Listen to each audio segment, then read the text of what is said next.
안녕하세요 여러분. EBS 입시 대표 강사 윤윤구입니다. 안녕하세요. EBS 대표 강사 정재원입니다. 네, 발음이 안 나와. 시작부터 이렇게 꼬이시면 안 돼요. 죄송합니다. 오늘 감독하고 오셨죠? 감독의 관리에 뭐 이것저것 다 하고 왔습니다. 어떠셨어요? 오늘요. 정말 정신없이, 특히 올해는 유난히 졸업생들이 이제 모교로 와서 맞아요. 시험을 많이 봤습니다. 엄청 그래서 많았죠. 저희도 작년에 한 240명 졸업시켰는데 60명이 왔어요. 3분의 1이. 그래서 그 60명 관리하는 게 정말 좀 힘들었습니다. 그래요. 어쨌든 여러분 반갑습니다. 채팅창에 인사 한번 해주시고요. 우리끼리 인사하느라 좀 바빴네. 그러니까요. 좋아요. 채팅창에 인사 한번 해주시고 질문 있으시면 채팅창에 올려주시면 선생님이 입시와 관련된 공부와 관련된 모든 문제들을 깔끔하게 해결을 해드리도록 하겠습니다. 믿고 질문 올리세요. 자, 이제 선생님과 함께 올해 9월 모의평가, 영역별 경영분석, 입시 파트에 대한 이야기들을 한번 해볼 겁니다. 전체적으로 시험이 어땠다라는 이야기들도 한번 해줄 필요는 있겠죠. 그래서 그런 부분들에 대한 고민들을 가지고 이야기를 좀 시작을 해 보도록 하겠습니다. 많이 어려웠다라고 생각하는 학생이 좀 많은 것 같아요. 어때요? 시험은 늘 어렵다. 이게 기본적인 전제고요. 그렇죠. 왜냐하면 시험을 잘 보면은 어렵지가 않을 거니까. 그래서 이제 시험을 잘 본다는 거는 뭐 쉬운 일은 아니고, 또 전체 우리 한 40만 명 이상이 시험을 보는 가운데서도 또 뭐 소위 말해서 좀 상위권 학생들 입장하고 또 이제 그것을 따라가려고 하는 이런 학생들 입장이 좀 차이가 있을 것 같기는 해요. 그런데 이번 모의고사를 앞두고 워낙 이 모의고사의 난이도에 대한 이야기가 많았었잖아요. 그러다 보니까 그렇죠. 학생들이 좀 기대 아닌 기대? 조금 이번 쉽게 나오지 않을까라고 그런 하는, 거는 있었었던 것 같아요. 근데 그런 기대에 비해서는 좀 체감 난이도는 어렵게 느껴지지 않았을까? 저는 좀 그렇게 봤습니다.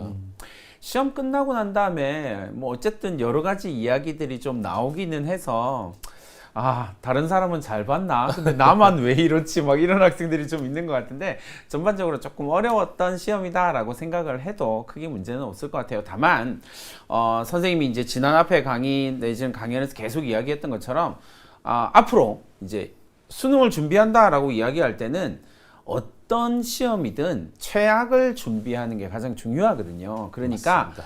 더 어렵게 나올 거야 라고 생각해야 공부가 맥스로 됩니다. 맞습니다. 이게 공부를 맥스로 하는 게 지금 남은 70일 동안 이게 가장 중요한 거거든요. 그러니까 남은 기간 동안 맥스로 공부하기 위해서 수능은 이거보다 어렵게 나올 겁니다 라고 생각을 하고 준비를 하는 게 맞는 것 같아요. 그리고 수능장에서 아이들이 시험을 볼 때 과연 이제 어떤 환경일까를 한번 우리가 생각을 해봐야 돼요. 수능 볼 때 지금도 이제 모의고사나 시험 중간고사 기말고사를 볼 때 앞 친구나 옆 친구가 막 다리를 떨어. 그러면은 상당히 좀 부담스럽잖아요. 네. 그런데 수능장에서는 내 앞에 앉은 학생이 다리를 떨 수도 있습니다. 그래도 학교 시험에서는 다리를 떠는 친구가 있으면 쉬는 시간에 가서 다리 좀 안 떨면 안 되겠니? 이렇게 얘기를 해도 할 수 있지만, 이 수능 시험장에서는 전혀 모르시는 분들하고 같이 시험 보니까 그런 거 이해하기 어렵거든요. 그러니까 제가 말씀드리고 싶은 건 뭐냐면, 그만큼 수능장을 우리가 상상할 때 아주 안락하고 시험 보기 좋은 환경만 상상하지 마시고 굉장히 어려운 최악의 상황에서도 시험 볼 수 있다라는 상상을 하면서 준비를 해 나가셔야 될 것 같습니다. 맞습니다. 어쨌든 그 최악에 대한 고민들을 하고 있는 상황에서 준비하면 최선의 결과는 반드시 나오게 되어져 있으니까 그런 부분들에 대한 고민들을 가지고 시작을 해 주시면 좋을 것 같습니다. 네, 별미님께서 잠 안 자고 보는 중입니다. 잠은 내일 자겠습니다. 이거 조금 곤란한데 지금이 잠잘 시간은 아닌데 벌써 30분이나 1시간 뒤에 잔다는 뜻 아닐까요? 곤란합니다 이거. 자, 일단 오늘 쳤던 9월 모의평가에 대한 전체적인 개관을 듣고 본격적인 이야기를 좀 이어나가도록 해보겠습니다. 예, 그러면 화면 한번 좀 같이 보시도록 하겠습니다. 자, 화면 잘 보이시나요? 예, 지금 보시면 올해 유난히 졸업생이 많이 시험을 응시했다라는 것을 확인할 수가 있어요. 제가 서두에도 저희 학교의 상황들을 좀 얘기했었는데, 근데 이제 이걸 보여드리면, 아니 2022학년도에는 분명히 지금 숫자가 더 많지 않냐 이렇게 얘기하는 친구들이 있는데요. 2024학년도하고 2022학년도를 비교할 때 뭘 비교해 보셔야 되냐면 바로 전체적인 학생 수를 비교해 보셔야 됩니다. 그러니까 전체적인 학생 수와 비교해 봤을 때 학생 수가 많이 감소했음에도 불구하고 졸업생의 숫자의 비중이 유지 내지는 증가를 했지 않습니까? 그리고 재학생 수가 급격히 감소했다. 그럼 결국 무슨 얘기예요? 전체 시험 본 학생들 중에서 졸업생의 숫자의 비율이 올라갔다라는 것을 이야기할 수 있습니다. 그럼 이제 이렇게 이야기를 하면 많은 이제 재학생들이 겁을 많이 내죠. 재학생들 입장에서는 수능을 이제 처음 보는 상황이고 또 고득점 N수생들이 많다라는 이야기를 많이 들어봤기 때문에 굉장히 겁을 낼 텐데 그런 부분에서 좀 이런 부분을 생각해 봐야 돼요. 우리 이제 이 고득점 그 N수생이라고 하는 학생들은요, 이미 학생부를 가지고 평가받는 부분에서는 상당 부분 이미 이제 결론이 난 상태가 됩니다. 그래서 보통 재수나 이제 N수를 할 때는 이렇게 논술이나 정시를 중심으로 도전하는 경우가 많이 있고요. 그렇다면 이제 우리 재학생들은 어떻게 하는 것이 좋으냐? 결국 학생부 종합전형 그동안 준비 잘 해왔겠죠? 그리고 내신 중심의 교과전형 여기에 수능 최저를 맞추는 방식으로 수시에 좀 더 비중을 맞추신다면 대비가 되지 않을까 이렇게 생각을 해보고요. 자, 그리고 또 하나 이제 올해 입시의 특징이라고 볼 수가 있겠는데요. 이건 지금 보여드리는 것은 수능 원서를 접수한 그런 현황들입니다. 그런데 접수 현황들을 보면은 지금 사회하고 과학을 보시면 사회 탐구 선택자에 비해서 과학 탐구 선택자의 비중이 커져가는 것을 확인할 수가 있어요. 그리고 절반을 넘어섰죠, 이미 과탐이. 그러니까 자연계 쪽의 학생들이 좀 많이 몰리고 있다라는 것을 확인해 볼 수가 있습니다. 자, 그리고 이제 지금 9월 모의고사가 끝나게 되면 바로 우리가 준비해야 될 게 몇 가지가 있죠. 일단 내일까지가 수능 원서 접수입니다. 그리고 지금까지 안 한 학생들은 없을 것이고 가끔 이제 졸업생들 중에서는 아직 타이밍을 못 잡고 안 하신 분들이 있을 텐데 지금 이 방송을 보신다면 내일 아침에 가까운 그 교육청이나 또는 재학했던 학교에 가서 그 수능 원서 접수를 하셔야 되겠고요. 수능 원서 접수를 한다는 얘기는 또 어떤 의미를 지니고 있냐면 지금 선택 과목이 많죠. 국어에서 화작과 언매, 그다음에 수학에서 미적분, 기하, 확통, 그리고 이제 사탐, 가탐 과목들이 있는데 그런 과목들이 이제 확정이 된다는 겁니다. 9월 8일 이후에는 못 바꾼다는 얘기예요. 그러니까 선택 과목 확정에 대한 이제 신중한 자세, 오늘 모의고사를 통해서 내가 지금 선택한 과목들에 대한 어느 정도의 판단이 섰을 거라고 생각을 합니다. 자, 그리고 이제 또 수시 전형도 이제 생각을 해야 되겠죠. 바로 다음 주가 되겠습니다. 그러니까 9월 11일부터 15일까지 3일 동안 이 가운데 3일간 각 대학들은 수시 원서 접수를 하게 되는데요. 수시 원서 접수에서 몇 가지 좀 주의하셔야 될 것이 있습니다. 먼저 수시 원서 접수에서는 각 대학들은 11일부터 15일 내내 하는 것이 아니라 대학마다 이 가운데 3일, 그러니까 11일 날 시작한 대학은 12, 13, 13일 날 마감이 되고요. 뭐 13일 날 시작한 대학들은 15일 날 마감이 되고 뭐 이런 방식으로 많이 하게 되고요.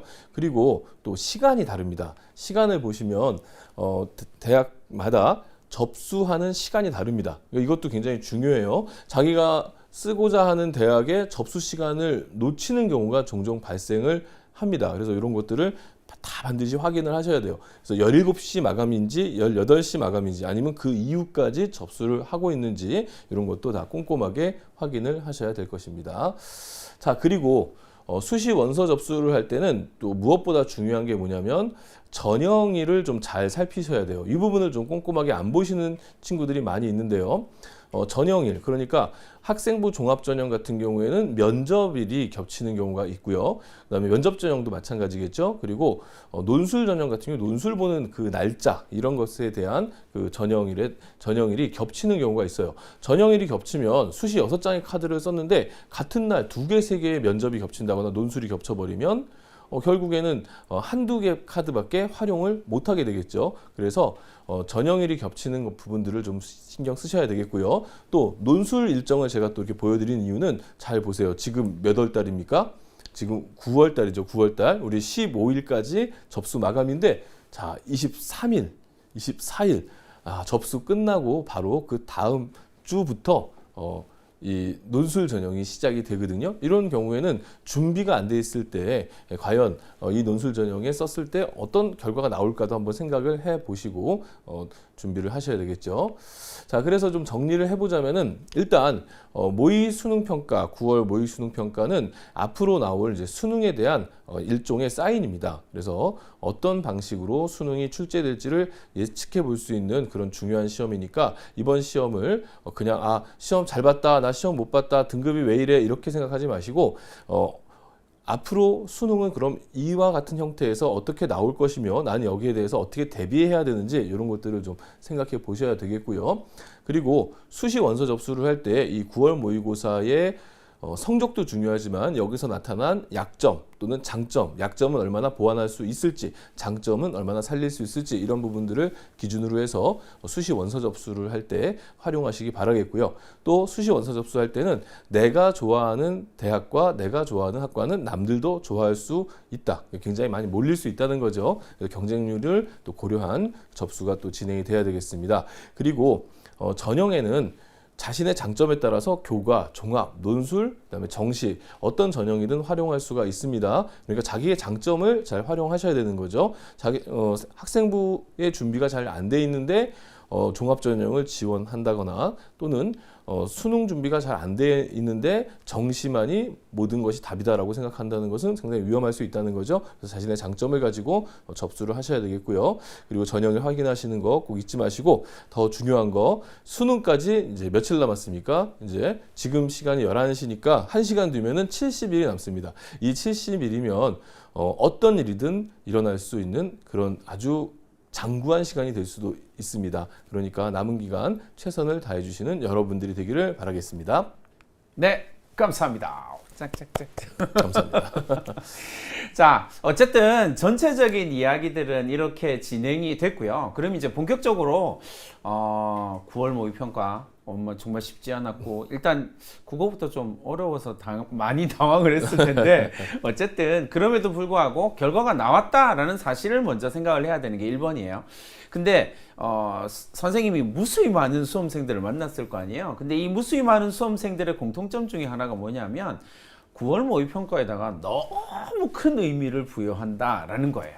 정재원 쌤이 마지막에 이야기하셨던 것처럼 70일 남았고 우리는 이게 결과지로 받은 게 아니거든요, 아직. 그러니까 과정이다라고 하는 걸 꼭 기억해 주세요. 그래서 이 과정을 어떻게 잘 마무리 짓느냐에 따라서 결과값은 좀 달라질 수밖에 없다라는 걸 꼭 기억하시고 오늘부터 지금 당장 내일부터 말고 오늘부터 지금 당장 수능 모드로 들어간다 라고 생각하고 준비하는 게 제일 중요할 것 같습니다.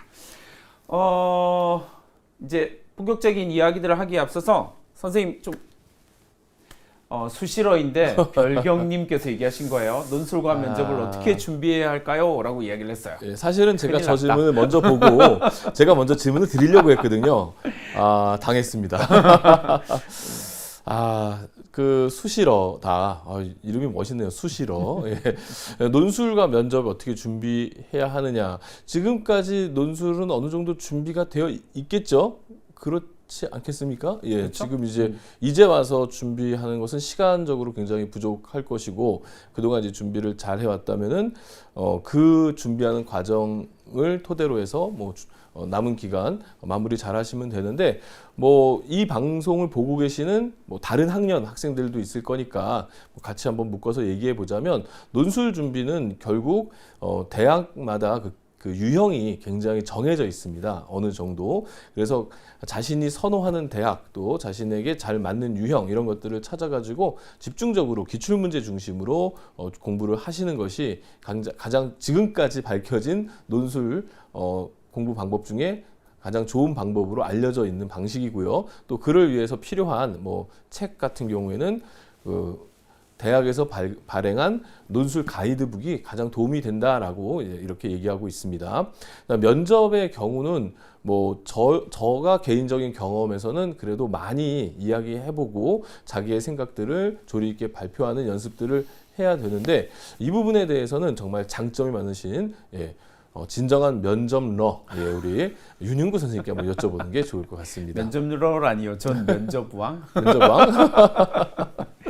네, 어쨌든 정재원 선생님께서 잘 얘기를 해주시긴 했지만 일단 논술이다라고 이야기를 하면 일단 이과 논술이냐 문과 논술이냐에 따라서 완전히 또 다른 이야기가 될 수밖에 없고 제가 이제 항상 말씀드리는 거 이과 논술은 수학 문제가 거의 대부분이기 때문에 수학 공부를 정말 열심히 하는 것 그거 말고 끝.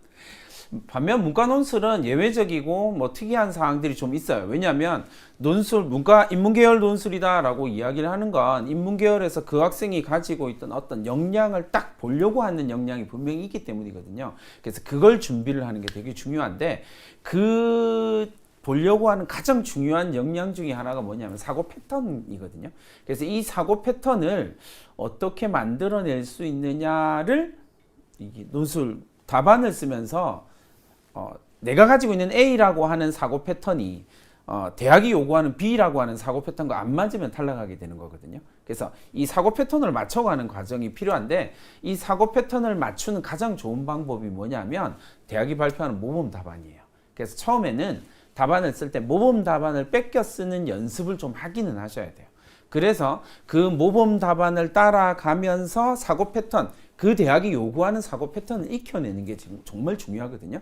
그게 너무 많은 노하우를 얘기를 하고 있는 것 같은데 이런 건 강의에서 얘기해야 되는데. 그러니까 수학에 대해서도 사실은 이제 이야기할 수 있는 부분이 뭐냐면 대학의 관계자들하고 이야기를 해보면은 수리논술 답안지를 채점하다 보면 좀 이 친구가 왜 논술을 봤을까라는 생각이 들 정도로 문제에 대한 답만 써놓는 경우가 많다는 거죠. 그런데 수리논술은 왜 수리논술을 하겠습니까? 그냥 수학 문제를 보는 게 아니고 왜 논술이라는 이름을 붙였겠습니까? 다 그 과정에서 정답이 도출되는 과정을 얼마나 논리적으로 정리하면서 만들어 가느냐 그 과정까지도 보겠다는 거거든요. 그래서 금방 우리 문과 논술에서도 사고력을 맞추는 부분이 필요하지만 역시 이과 논술, 수리 논술에서도 그 풀이 과정을 통해서 자신의 사고력을 드러내는 과정이 반드시 필요하다는 점을 좀 명심해 주셨으면 좋겠습니다. 좋습니다.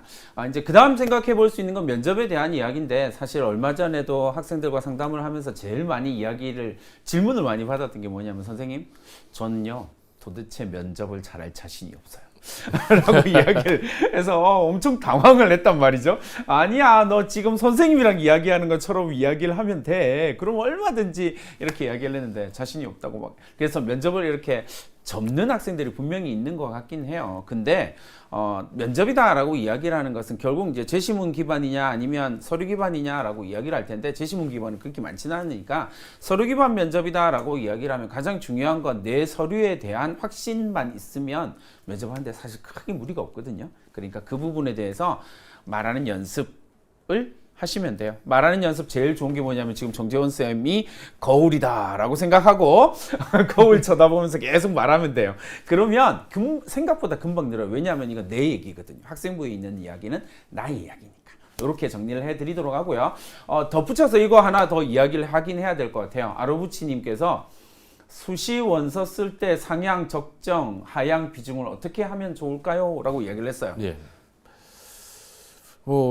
저게 무슨 음식의 레시피가 아니기 때문에 어떻게 이제 쓰느냐가 정답은 없습니다. 사실은 정답은 없고요.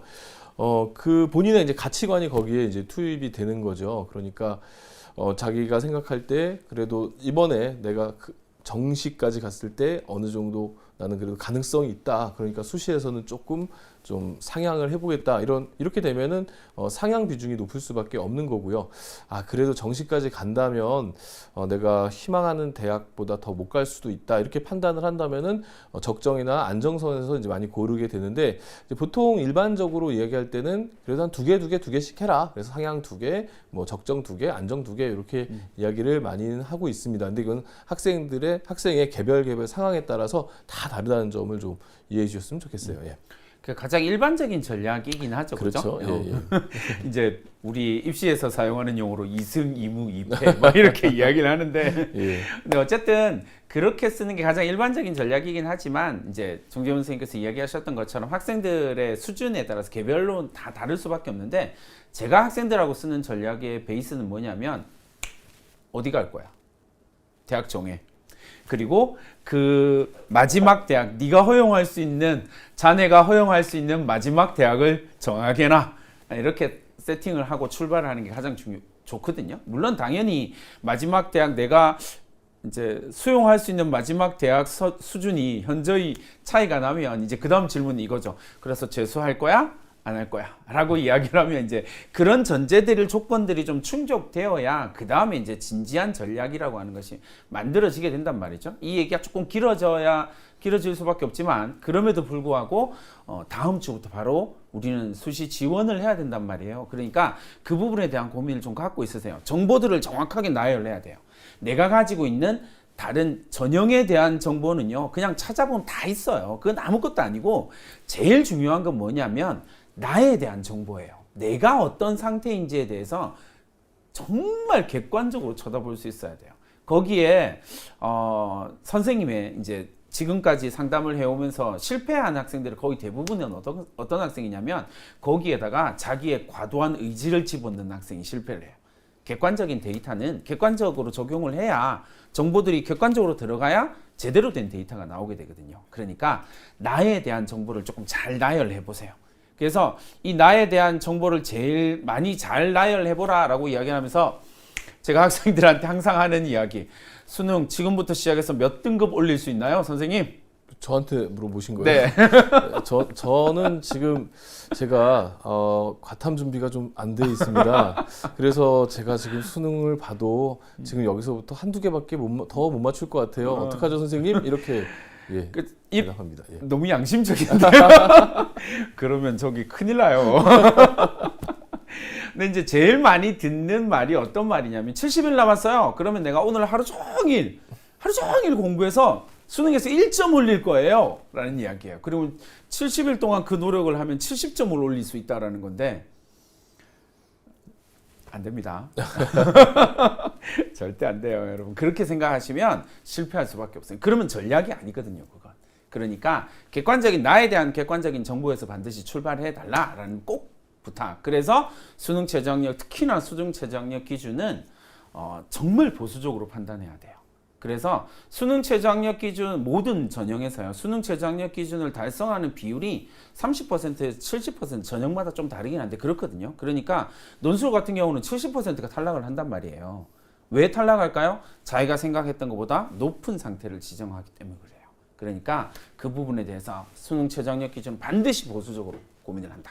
이걸 가지고 고민을 해주시면 좋을 것 같습니다. 자, 이제 이렇게 이야기를 하고요. 정말 외람되지만 KST에서 정말 대답을 안 해줄 수 없는 질문을 올렸어요. 예. 세상에. 중3은 어떻게 고2를 대비해야 되나요? 와, 진짜 고3 얘기하다가 갑자기 너무 애기 귀염귀염한 상태가 되어버렸는데, 간략하게 얘기해 주시죠. 이걸요? 네. 이거 어떻게? 이거는 한 며칠을 얘기하고, 또 본인도 며칠밖에 안 걸린다고요? 아니 몇 달 정정하겠습니다. 몇 달을 이야기하고, 또 본인도 그런 이야기들에 귀담아 들으면서 자기 것들을 또 만들어야 돼요. 그러니까 이게 오늘 이 시간에 뭘 잘하면 된다. 뭐 잘하면 되죠. 우리 스포츠 경기에서 공격 잘하고 수비 잘하면 이기는 거죠. 그런 식으로 얘기를 하면 아무 의미가 없는 거 아닙니까? 안 그렇잖아요. 되겠는데. 그러니까 이제 지금 이제 본인이 고등학교 1학년 그리고 고등학교 가서 공부를 잘 하기 위해서 현재 중학교에서 해야 할 현재 공부들은 제대로 되어 있는가 먼저 좀 점검을 하는 데서부터 출발하는 게 맞다고 생각을 해요. 예. 좋습니다. 어쨌든 이제 중학교 3학년이니까 제가 중학교 3학년 엄청 많이 만나긴 하거든요. 근데 중학교 3학년 도 엄청 많이 만나는데, 그들한테 항상 공통적으로 하는 이야기가 하나 있어요. 그게 뭐냐면, 지금 꿈꾸면 돼. 그러니까 제가 학생들한테 이야기를 할 때 입시 내지는 목표 내지는 인생에서, 입시 문제가 아니라 인생 전체에서 우리가 성공할 수 있는 방법은 사실 두 가지거든요. 하나는 목표를 높게 설정하고 그 목표에 맞는 삶을 사는 거예요. 예를 들어서 내가 고대를 가고 싶어요 라고 이야기를 하면 고대를 가는 학생들은 수능 성적으로 뭐 이렇게 생각을 해보면 인원 비율로만 생각해보면 거의 5% 정도 되거든요. 그럼 전체 수험생 가운데서 한 5% 정도가 고대를 가는 거란 말이에요. 그럼 생각해봐요. 내가 고대를 가고 싶습니다 라고 이야기를 하면 나는 높은 목표를 설정했잖아요. 그러면 5%의 삶을 살아야 되는 거야. 5% 학생들이 살아가는 그 삶을 살아야 그 목표가 달성이 되는 거거든요. 1번.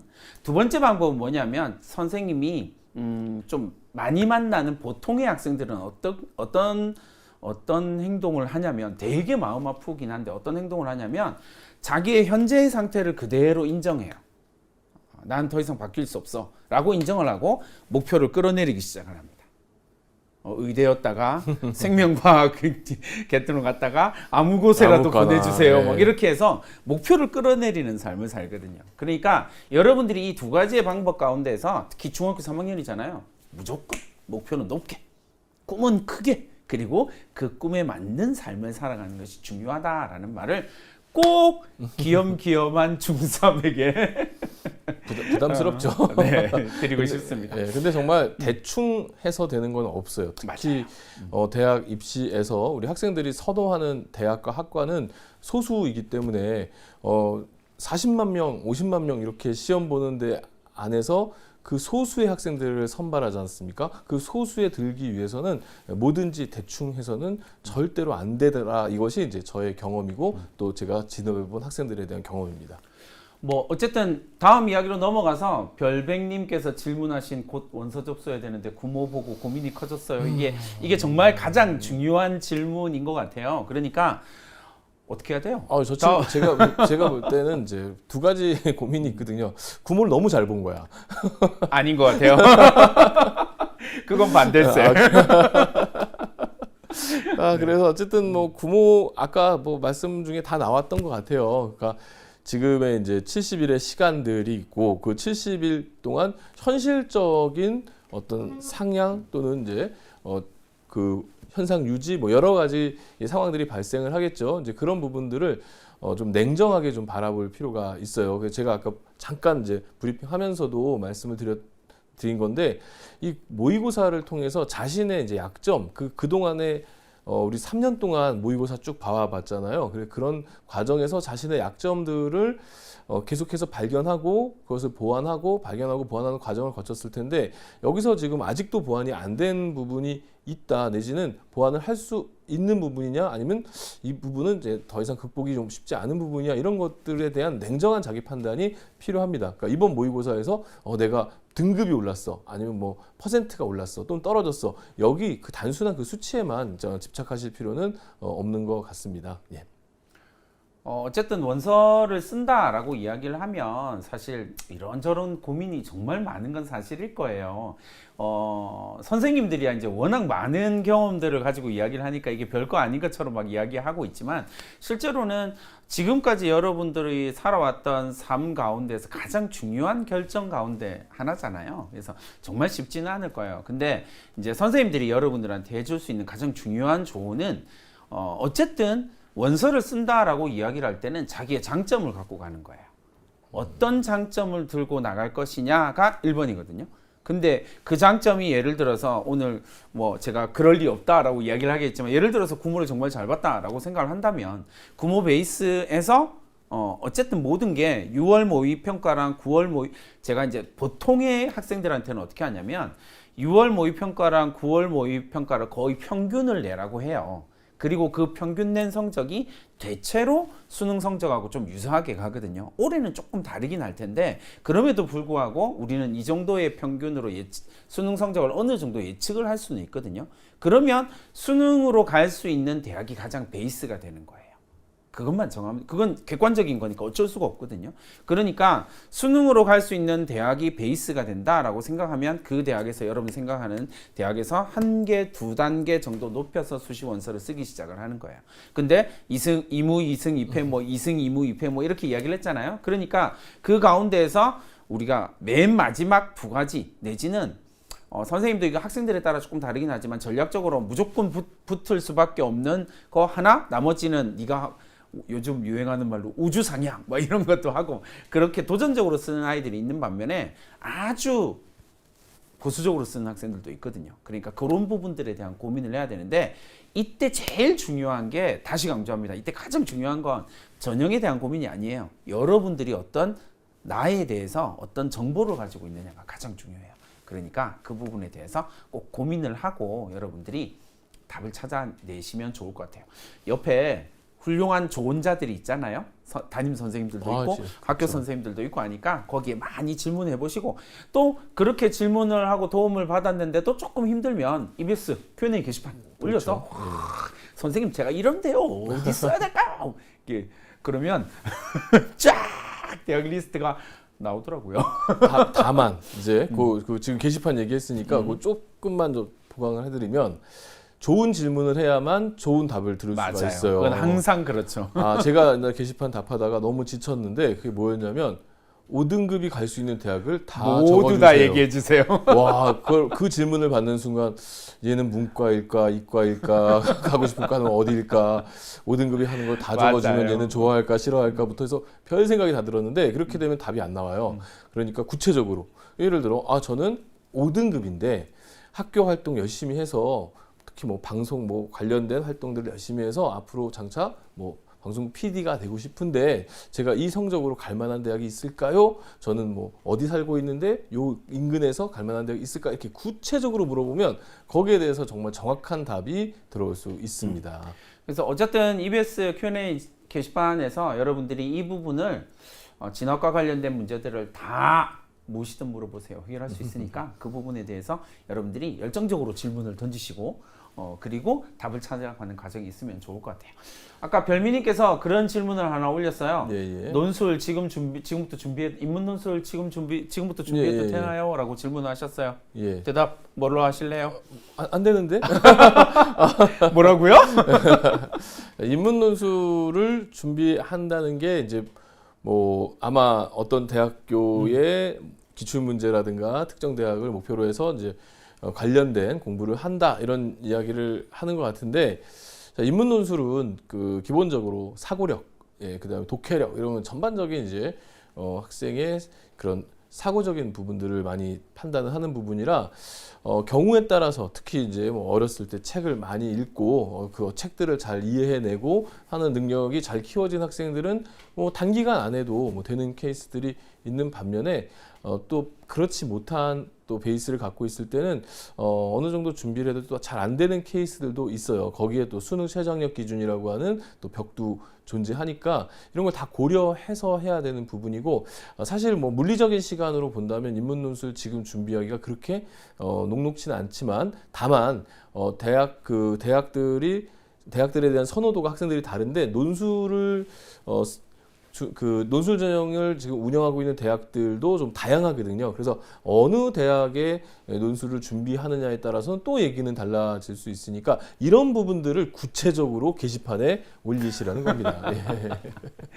자꾸 또 넘기는 거예요. 아니요, 떠넘기는 아닙니다. 근데 어쨌든 논술을 준비한다라고 이야기를 하고 지금 뭐 당장 이야기한다라고 이야기할 때 제일 고민해야 봐야 될 건 9월 모의평가가 끝나고 난 다음에 그 생각을 하는 학생이 생각보다 많다라고 하는 사실이에요. 그래서 경쟁률이 몇백 대 1이 나오게 되는 거거든요. 그러니까 그 부분에 대한 감안을 하고 생각을 해주시고 그 이야기와 연결시켜서 이 별기님께서 질문하신 거 구모가 아주 오늘 박살이 난 것 같습니다. 진짜 기간도 2개월 남짓인데 재수로 길게 보는 게 나을까요? 하고 뭐 아까 또 비슷한 질문 재수하려면 도대체 마음가짐이 어떻게 해야 되나요? 하고 네, 별현님께서 이야기한 거 어느 정도 마음가짐을 가져야 되나요? 그 얘기 앞서서 그 논술과 관련해서 하나만 더 얘기를 해드리면 그래도 뭐 희망을 좀 드린다면 인문 논술. 자, 수능 끝나고 3주 뒤에 인하대와 아주대가 수능 체제도 없이 논술이 있긴 합니다. 근데 그 3주간 정말 간절해야 되는 거거든요. 지금 이제 재수 얘기를 지금 올리셨는데 마찬가지죠.